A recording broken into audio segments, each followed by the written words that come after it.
Hi, my name is Clayton, and I'm a second year PhD student in the Ehrlicher Lab.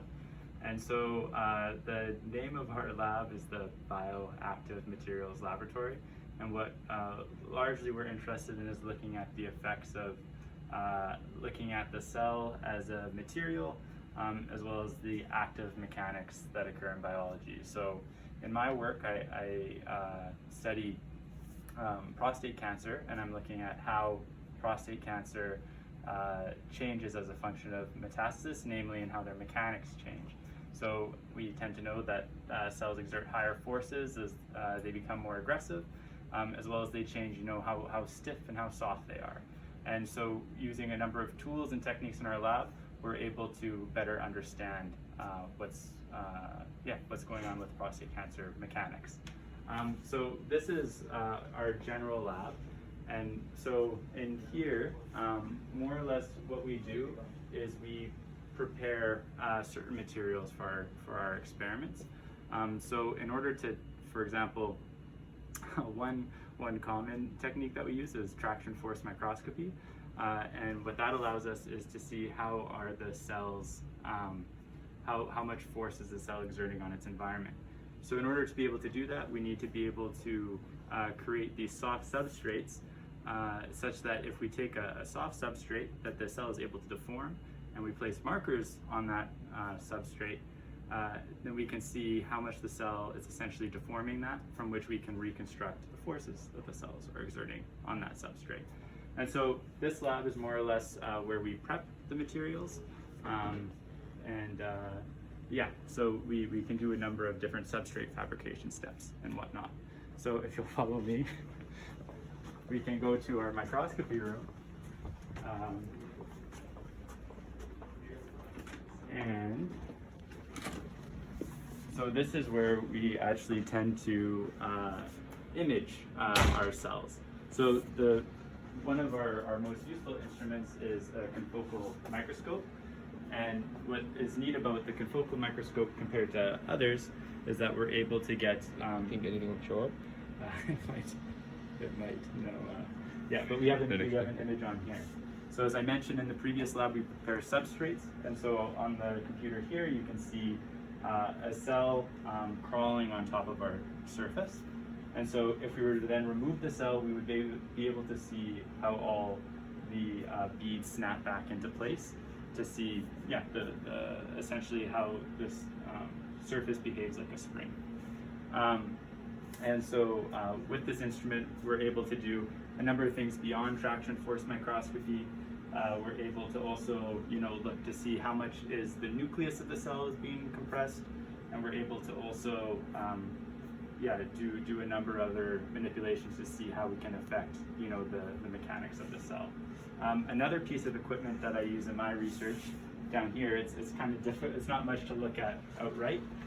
But it's called an OMTC device, or an optical magnetic twisting cytometry device. And what this allows us is to measure the stiffness of the cells. So how that works is we put, again, beads that are magnetic on top of the cell, and by twisting the bead, we can see how much the cell cortex or the cell membrane resists that motion, from which we can now also calculate the stiffness of the cell surface.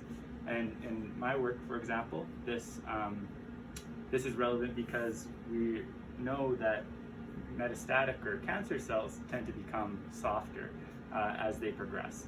So this is another example of how we can use mechanical biomarkers to understand disease progression. This device here is a rheometer, and what it is can be classified as is a mechanical measurement device. So what it consists of typically is you have one plate and then another plate on the top, which will twist like this. And what that will allow us to do is that if we put a material in between there, whether it's a gel, like a biomaterial and whatnot, we can, in a very precise manner, measure their rheology or their mechanics.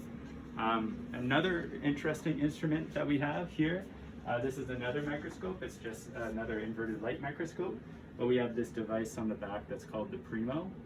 And what this Primo does it does a really cool it does a really cool thing where we're able to print patterns in very specific geometry, and those patterns specifically can be adhesive ligands or fluorescent patterns. So for example, if you want to have your cell on a surface and have that cell have a specific geometry, whether it's a square, whether it's a line, whether it's a circle, we can very precisely, down to the cell scale, pattern the shapes of which these cells will adhere to. And we can use that to look at things such as confinement. We can control cluster size of monolayers, et cetera, et cetera. So with this device, really the sky's the limit. And so Ajinkya, who's another student here, is actually using this to essentially create an array of patterns of which the cell can attach to, from which we can do something similar to traction force microscopy, where you can essentially have a high throughput screening of the contractile or force generation of the cell. So yeah, those are just a few devices that we have in lab.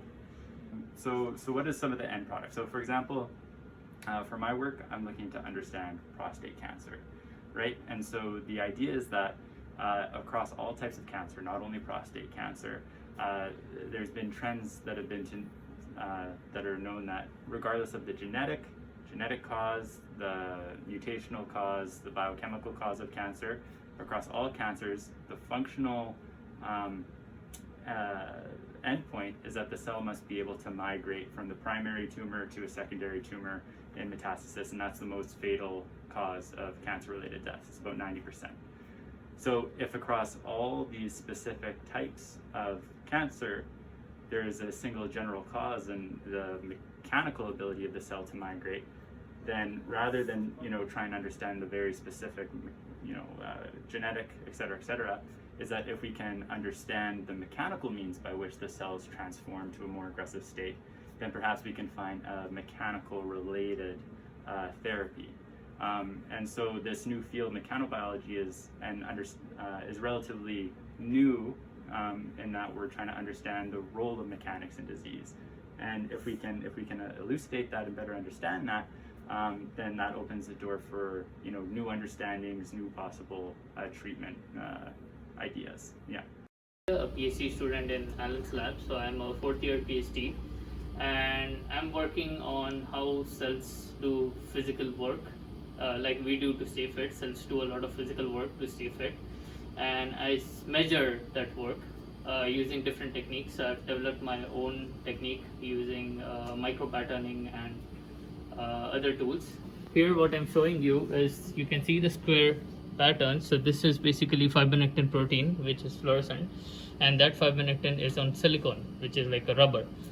So, and what I do is I attach cells on those fibronectin patterns or the protein patterns which I printed, and this is a cell which is on this pattern, and you can see that the cells, they deform this pattern into this weird random shapes.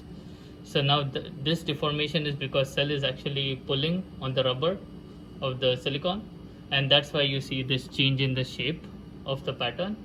And from that I actually measure or quantify how much work the cell is doing, like a physical work.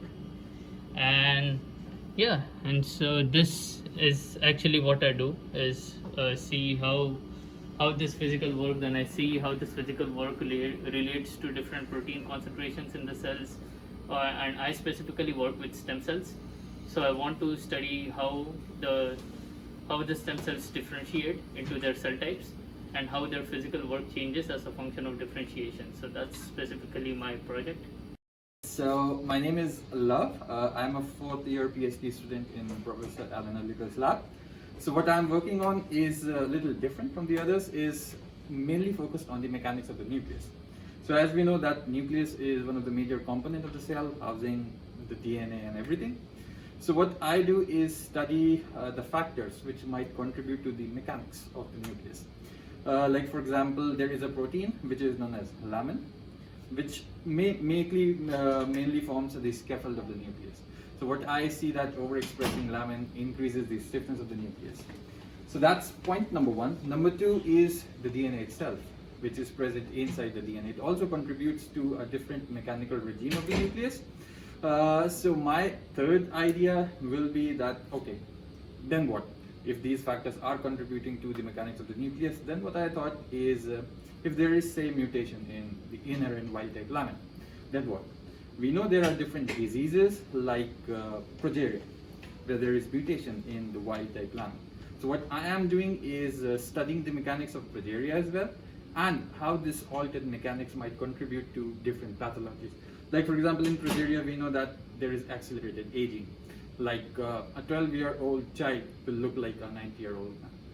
So yeah, how everything like change in nuclear mechanics eventually lead to pathological conditions is the final goal.